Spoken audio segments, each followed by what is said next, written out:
은혜로운 찬양으로 또 이렇게 귀한 시간 하나님께 영광 돌려주셔서 진심으로 감사를 드립니다. 지금 중국 북경에서는 겨울 올림픽이 열리고 있습니다. 우리나라의 선수들도 가서 굉장히 최선을 다해서 이제 경기에 임하는 것을 볼 때에 참 감동스러운 장면들이 참 많이 있습니다. 그동안 열심히 땀 흘려 열심히 쌓은 실력을 최선을 다해서 발휘한다고 하는 점에서는 참 아름답습니다. 꼭 메달을 따고 못 따고 상관없이 참 귀한 일들이라 알 수 있습니다. 이번에 이제 새롭게 그 종목에 추가된 것이 있는데요, 남자 여자 혼성으로 쇼트트랙 계주를 하는 경기입니다. 우리나라 팀이 이제 예선전에서 아깝게 탈락을 했습니다. 쇼트트랙은 참 우리나라가 잘하는 그런 종목인데 왜 탈락을 했는가 하면은 한 선수가 그만 넘어지고 말았습니다. 근데 그 넘어지니까 이제 뭐 일어서서 따라갈 그게는 너무 이제 늦은 것이죠. 참 안타까운 그런 장면이었습니다.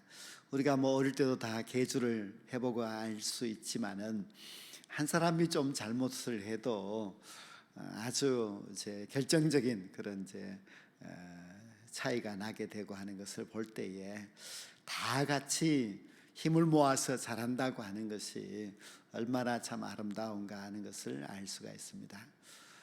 시너지 효과라고 하는 말이 있는데요, 이 말의 그 이해를 위해서 제가 설명을 해드리면 이런 이야기입니다. 말이 한 마리가 있는데요, 이 말이 이제 힘이 세서 한 350kg 정도를 끌 수가 있습니다. 다른 말이 한 마리가 있는데 그건 조금 작아서 한 200kg 정도를 이제 끌 수가 있습니다.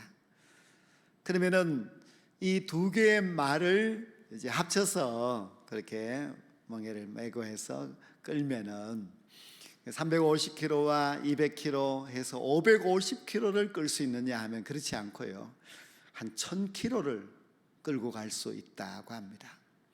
왜 한 마리 한 마리의 말들은 그렇게 끌고 갈 수 있는 힘이 한정되어 있는데 두 마리가 힘을 합치면 이렇게 배나 무거운 것을 끌고 갈 수 있느냐 하면 그것이 바로 이제 시너지 효과입니다. 한 사람이면은 분명히 요만한 한계가 있지만은 두 사람, 세 사람을 힘을 합치게 되면은 그보다도 2배, 3배, 4배 큰 효과를 낼 수 있다 하는 것이 시너지 효과입니다. 성경에도 보면은 그런 일들이 참 많이 있습니다. 예수님께서도 능력이 많으시지만 혼자 일하지 않으시고 제자들과 함께 일하셨습니다. 전에 말씀드렸지만 모세도 혼자 일하지 않고 아론과 훌과 여호수아와 다 함께 동력을 하였습니다. 다니엘도 자기 혼자서 하지 않고 다니엘의 세 친구들과 함께 그 어려운 시기를 서로 힘을 모아서 기도하면서 헤치고 나아가는 것을 볼 수가 있었습니다.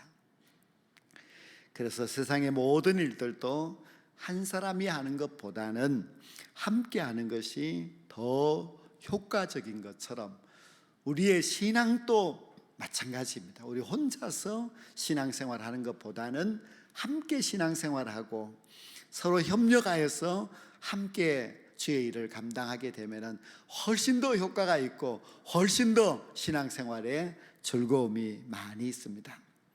우리가 신앙생활이라고 하는 것은 영적인 싸움이 많이 있지요.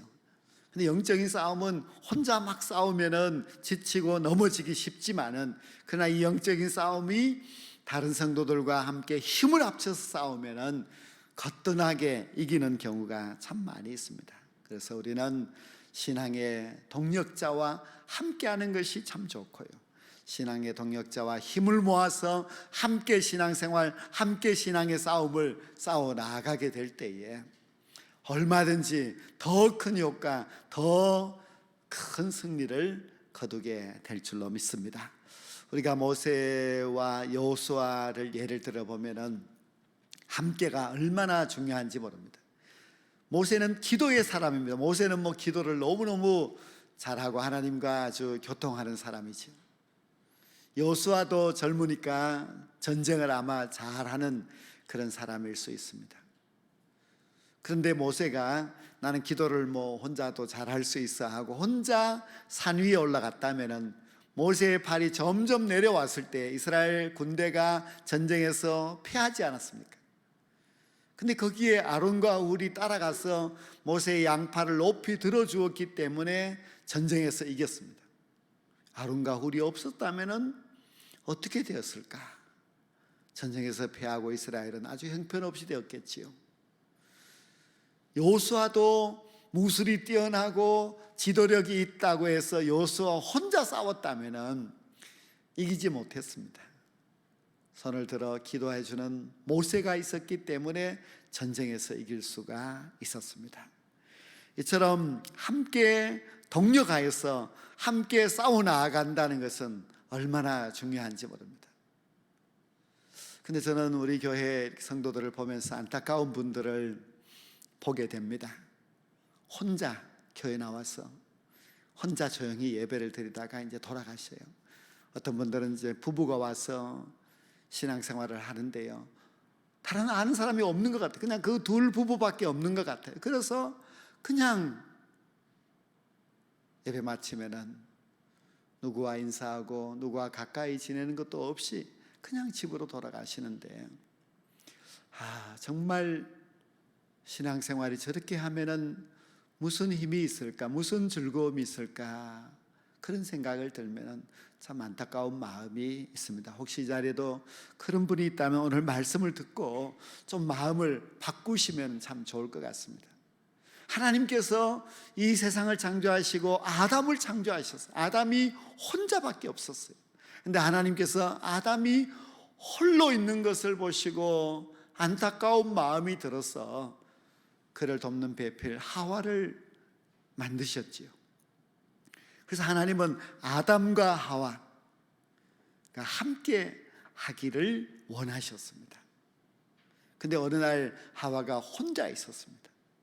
혼자 있는 하와에게 뱀이 다가와서 그를 시험했습니다. 하와는 그 시험에 넘어졌고 선악과를 따먹고 죄를 범함으로 우리 인간이 그 타락으로 큰 불행에 빠지고 말았습니다.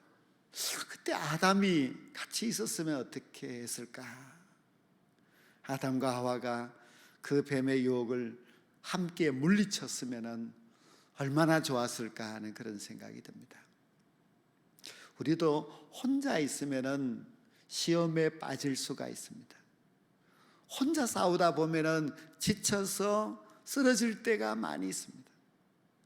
그러나 나의 신앙의 동력자, 나를 좀 붙들어주고 지켜줄 수 있는 그런 신앙의 친구가 있으면 훨씬 더 우리가 잘 신앙생활 할 수 있고 또 잘 싸워서 이길 수가 있습니다.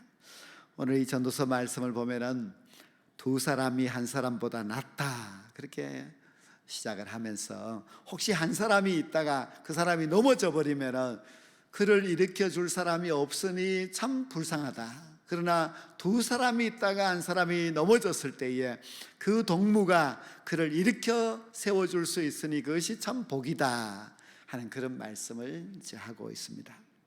그리고 11절에도 보면은 두 사람이 함께 누우면 따뜻하지만 한 사람이 누우면 따뜻하지 않다고 했습니다.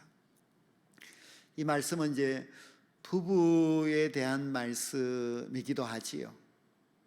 그리고 더 나아가서 우리의 신앙에 전반적으로 다 그런 일이 있고 이 세상의 모든 삶도 그렇습니다. 우리가 혼자 하면은 혼자 하는 일이 참 심심하고 재미가 없고 따뜻함이라고 하는 것이 잘 느껴지지 않습니다. 그러나 뜻이 맞는 두 사람이 함께 무슨 일이든지 하면은 마음과 마음이 서로 하나가 되기 때문에 따뜻함이 있습니다.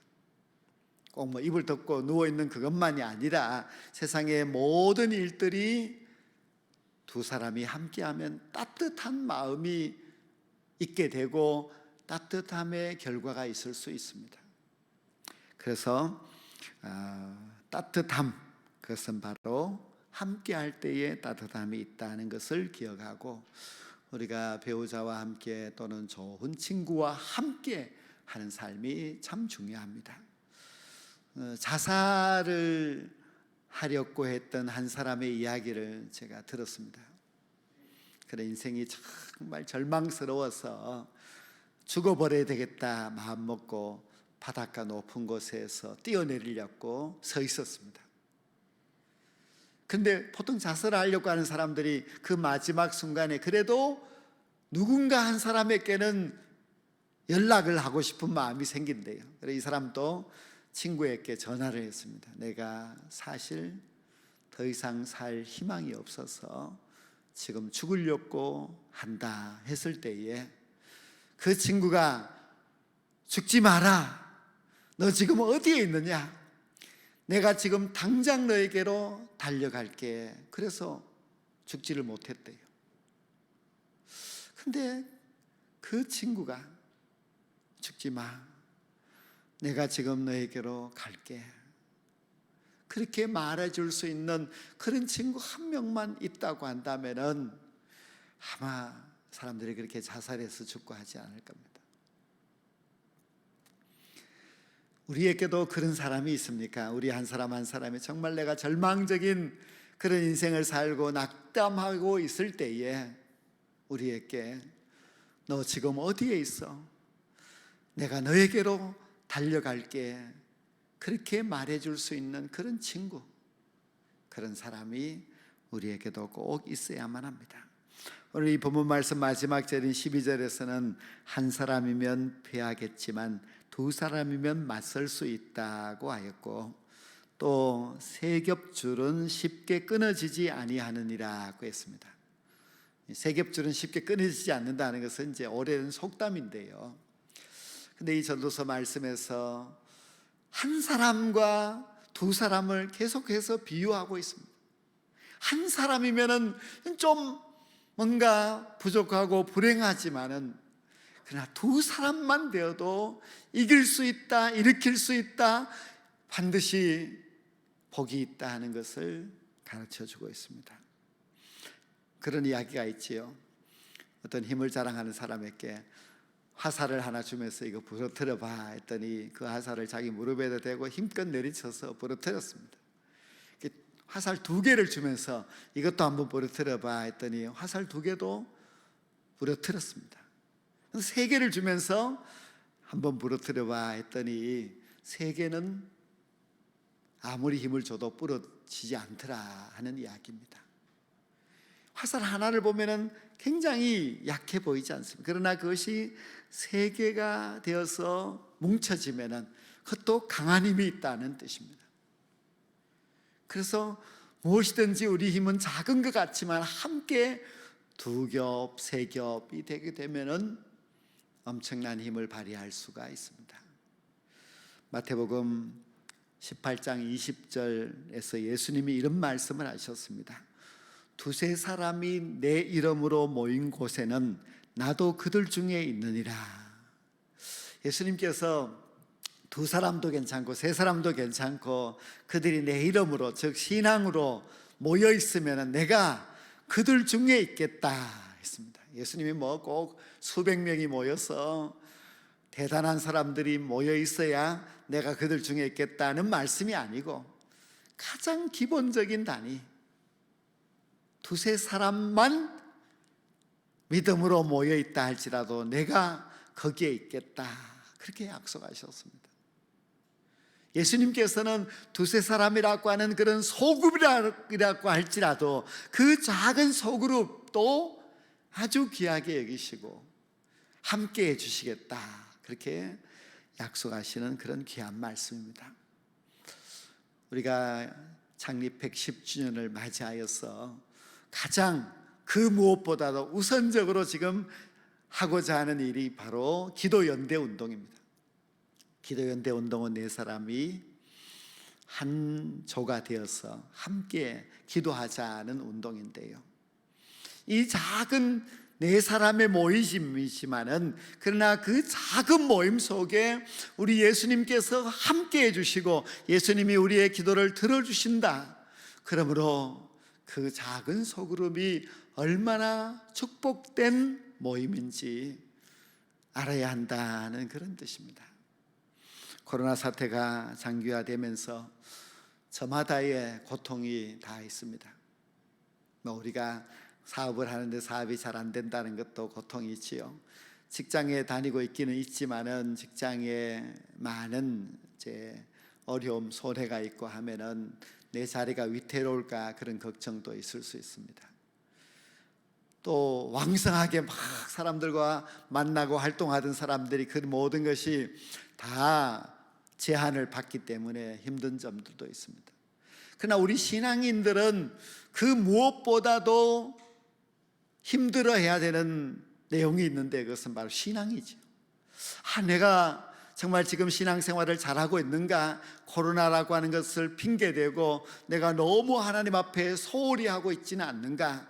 내가 열심히 봉사해야 되는데 봉사마저도 자꾸만 미루고 있지 않는가? 저도 목회를 하면서 이 교회가 좀 뭔가 새롭게 뭔가 잘해야 하는데 이렇게 자꾸 중단되고 또 잘하지 못하고 하니까 이 교회가 힘이 이렇게 빠져서 되겠는가 하는 그런 염려가 있습니다.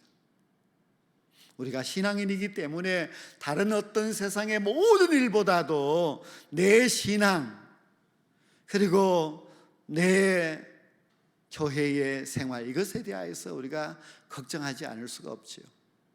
자꾸만 미루다가 보니까 내가 한 해 동안 이루어 놓은 것도 없고 또 자꾸 코로나라고 하는 것을 핑계대면서 예배도 소홀히 하다가 보니 하나님 앞에 죄송스러운 마음이 너무너무 많습니다.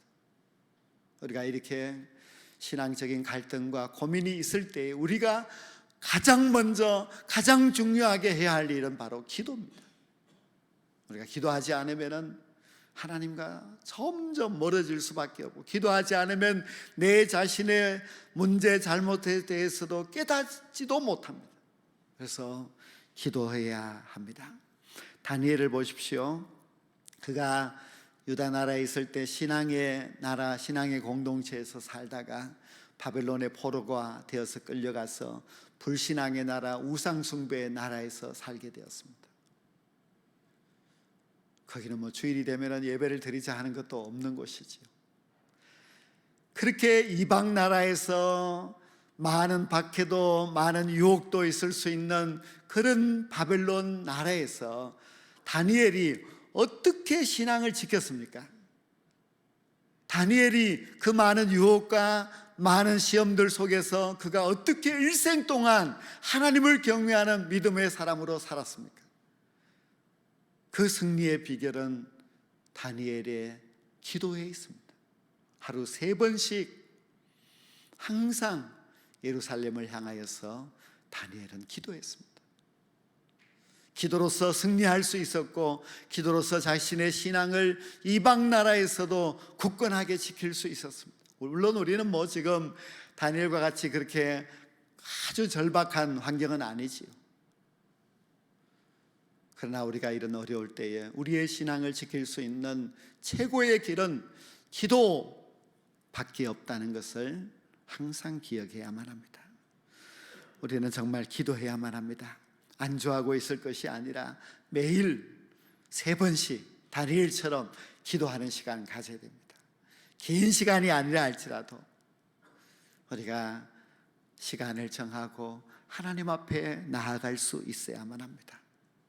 그리고 한 주에 한 번은 우리 기도연대의 성도들과 함께 신앙의 교제가 있어야 합니다. 한 달에 한 번은 꼭 교회에 나와서 우리 기도연대 사람들과 함께 손을 잡고 합심해서 기도할 수 있는 시간이 있어야만 합니다. 기도만이 이 코로나의 위기의 시대에 우리의 신앙을 지킬 수 있고 또 이런 어려운 시대에 우리의 믿음이 나태하지 않고 다시금 일어서서 나아갈 수 있는 너무나 중요한 기회입니다. 원래 우리 교회가 복음으로 교회를 새롭게 복음으로 교회를 새롭게 하고자 하는 우리 운남교회가 그 무엇보다도 기도 연대를 통하여서 기도의 동력자들이 생기고 기도의 운동이 일어나서 기도로서 신앙이 회복되고 더 뜨거운 신앙의 역사를 일으키게 될 때에 우리 운남교회는 하나님 앞에서 부끄럽지 않는 그런 귀한 창립 110주년 이 한 해가 될 것이라고 믿습니다. 코로나가 우리의 신앙을 시험하지만 오히려 이때에 우리가 더 올바른 신앙, 더 기본을 탄탄하게 만들 수 있는 그런 신앙의 사람이 될 수가 있습니다. 기도 연대 운동을 통하여서 우리 온 성도들이 뜨겁게 기도함으로 인하여서 더욱더 새롭게 되고 그리고 하나님이 기뻐하시는 그런 새로운 신앙의 사람으로 다시금 우뚝 일어설 수 있는 저와 여러분 모두가 될 수 있기를 간절히 소망합니다. 미군들은 이제 전쟁터에 많이 나아가게 되죠. 세계 곳곳에 이제 평화군으로 나가서 나라를 세계를 지켜야 되니까요. 그런데 미군들은 이제 훈련을 시키는데 그 훈련을 아주 혹독하게 시킵니다. 전쟁에서 살아남아야 하니까요. 그런데 그 훈련을 시키는 이제 장교들이 다 전쟁의 경험이 있는 사람들이 시킵니다. 자기들이 이제 어느 나라에서 어떠한 전쟁을 했다는 것을 이야기하면서 그 무시무시한 전쟁의 상황을 이야기하면은 훈련을 받는 사람들이 다 두려움에 빠집니다. 과연 우리가 이 훈련을 혹독한 훈련을 마칠 수 있을까? 또 우리가 이제 파병이 되어서 거기 가서 그 힘든 전쟁을 무사히 마치고 건강하게 살아서 돌아올 수 있을까? 그런 걱정을 많이 하게 됩니다. 그때 그들을 가르치는 이제 장교가 그런 이야기를 합니다. 여러분, 이 훈련을 무사히 마칠 수 있으려면 어떻게 해야 되는지 압니까? 또 여러분들이 전쟁터에 나아가서 그 전쟁에서 살아서 승리하고 돌아올 수 있으려면 어떻게 해야 되는지 아십니까? 가장 중요한 일 한 가지가 있습니다. 이것은 반드시 해야 됩니다. 가장 중요한 그 한 가지의 일이 무엇인가 하면 이 장교는 이렇게 이야기합니다. 여러분, 이제부터 여러분들이 친구를 찾으십시오. 여러분에게 좋은 친구가 있어야 됩니다. 이 혹독한 훈련 가운데서도 의지할 수 있고 그리고 어려움을 고충을 나눌 수 있는 친구가 있어야만 합니다. 전쟁에 나가서 싸울 때에 아무리 두렵고 무서워도 나의 힘이 되어줄 수 있는 그런 친구가 있어야 합니다. 전쟁에서 쓰러졌을 때에 쓰러진 나를 어깨에 메고 다시 달려 돌아올 수 있는 그런 친구가 있어야 됩니다. 지금부터 그런 친구를 찾으십시오. 그렇게 이야기한다고 합니다. 우리 신앙의 생활도 또 마찬가지입니다. 우리도 신앙생활 하면은 참 외롭고 힘들 때가 많이 있죠. 이때 친구가 없으면 우리는 낙심하고 쓰러질 수밖에 없습니다. 우리의 신앙은 영적 싸움입니다. 이 영적 싸움에서 우리 혼자 싸워서 이긴다, 참 어렵습니다. 함께 신앙의 동지가 있어야 됩니다. 나를 위하여서 기도해 줄 수 있고, 내가 힘들어할 때에 다가와서 위로해 줄 수 있고, 내가 기쁠 때에 함께 기뻐해 줄 수 있는 신앙의 친구가 있어야 됩니다. 그 친구를 여러분이 찾아야 됩니다. 그 친구와 함께 신앙의 길을 끝까지 갈 수 있어야만 합니다. 우리 운남교회는 다른 교회와 좀 다른 특징이 있는데요, 수십 년 동안 함께 신앙생활을 같이 했던 성도들, 그런 분들이 이제 많지 않고요, 더 많은 사람들이 우리 교회 나온 지 몇 년이 안 된 그런 성도들입니다. 그래서 우리 성도들은 서로 아주 낯선 사람들이 많습니다. 주변을 둘러봐도 저 사람이 누군지 이름도 모르는 사람들이 많이 있습니다. 그래서 교회 와도 아는 사람들만 이렇게 만나기도 하고, 그런 아는 사람조차도 없이 교회를 다니는 사람들도 많이 있습니다. 저도 이제 이렇게 지난 날들을 이렇게 가만히 생각해 보면은 참 안타까운 그런 분들이 이제 많이 계세요. 오래전입니다마는 우리 교회 나오셨던 한 집사님이 계셨어요. 항상 저 뒤쪽에 앉아서 예배드리고 이제 돌아가시고 했지요. 때로는 또 나오지 않을 때도 있었고 또 나오기도 하고 교회에 등록을 하지 않으셨어요. 나중에 물론 잠깐 등록했다가 또 나오지를 못했어요. 근데 알고 보니까 이제 아주 중한 암에 걸려서 투병 중에 있습니다. 그래서 병원에 가서 또 입원하여서 또 입원하고 있는 동안에 서울에 올라가서 있고 하다가 보니 내려오면은 교회를 왔지만은 잘 성도들을 몰랐습니다. 한참 동안 교회를 나오지 않았습니다. 이미 돌아가셨습니다. 그래도 60년이 넘는 세월 동안 신앙생활을 하고 집사라고 하는 이름이 있었지만은 우리는 그 누구도 그가 누군지도 잘 몰랐고 언제 죽었는지도 몰랐습니다.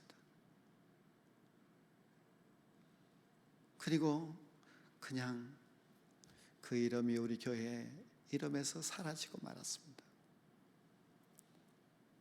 작년에도 부부가 함께 우리 교회에 나오던 분, 남편이 그냥 조용히 세상을 떠나셨습니다. 우리는 그냥 나왔던 그분이 어느 날 안 보였습니다. 그래서 그 아내 된 분에게 물었더니 장례식을 잘 마쳤습니다 하는 이야기를 들었습니다. 저는 그런 이야기를 들으면서 참 마음이 아픕니다. 왜 하나님께서 함께 신앙생활 하라고 교회를 세워주시지 않았습니까? 교회는 예수 그리스도를 믿는 사람들의 모임인데 우리가 함께 예수 그리스도를 믿는 사람이라고 하면서 왜 서로 잘 모르고 살아가야 하는가? 왜 그냥 조용히 교회를 다니다가 어느 날 사라져버려도 그렇게 돌아가 보셔도 우리가 같이 장례식에 참여해서 위로해주고 예배드려주고 그렇게도 못하고 그냥 천국으로 가버리는 그런 분들을 볼 때에 참 마음이 아팠습니다. 기도 연대를 해야 합니다. 그런데 참 조심성스러운 것이 있습니다. 늘 잘 알고 있는 예를 들어서 A, B, C, D 권사님 4사람이 모여가 기도 연대하 물론 잘하겠지요. 그러나 서로 이미 너무 잘 알고 있는 4사람이 모여가지고 같이 기도하지 마시고 돌아보시고 정말 힘들게 외롭게 교회를 다니고 있는 그런 사람들을 찾으십시오. 함께 하자고. 당신의 이름을 여기다가 기록만 해놓으세요. 내가 기도해 주겠습니다. 내가 도와주겠습니다. 내가 이끌어 주겠습니다. 할 수 있는 그런 권사님, 그런 중직자들이 되셔야만 합니다. 교회 와도 늘 아는 사람, 반가운 사람, 그저 만나면 즐거운 사람, 그리고 모르는 사람은 남이고 모르는 사람은 그런 운남교회 교인이지만은 그냥 이방인 같이 그렇게 살아서는 안 됩니다. 우리 운남교회 성도들이 이제 삼겹줄도 참 든든하지만은 이제 4사람씩 하게 되면 이제 4겹줄이 되겠지요. 그렇게 되면은 정말 뜨거운 신앙의 공동체가 될 수가 있습니다. 그리고 이 기도 연대가 잘 이루어져서 신앙의 공동체가 된다면 우리 운남교회가 더 힘있는 교회가 될 수 있고, 그리고 이 뜨거운 연대가 잘 이루어져서 기도로서 하나 되게 되면은 얼마든지 우리 교회는 더 힘있는 교회가 되어서 하나님의 역사를 증가할 수 있는 그런 교회가 될 수 있습니다. 110년 역사 이야기하면 모두가 다 깜짝 놀라고 굉장히 위대한 교회로 쳐다봅니다. 그러나 우리가 위대한 교회, 정말 자랑스러운 교회가 되려면 우리 모두가 하나가 되어야 합니다. 쓸쓸히 외롭게 신앙생활하는 사람이 없고 어느 누구든지 이 공동체에 들어와서 환영받고 인정받고 위로받고 함께 힘이 되어서 함께 천국을 향해서 달려갈 수 있는 그런 성도들이 될 때에 우리 온남교회는 이 110주년에 복음으로 새롭게 되는 귀한 교회가 될 수 있습니다. 아름다운 신앙의 연대로서 큰 축복이 있는 우리 온남교회 모든 성도들이 될 수 있기를 주님의 이름으로 간절히 축복합니다. 기도드리겠습니다.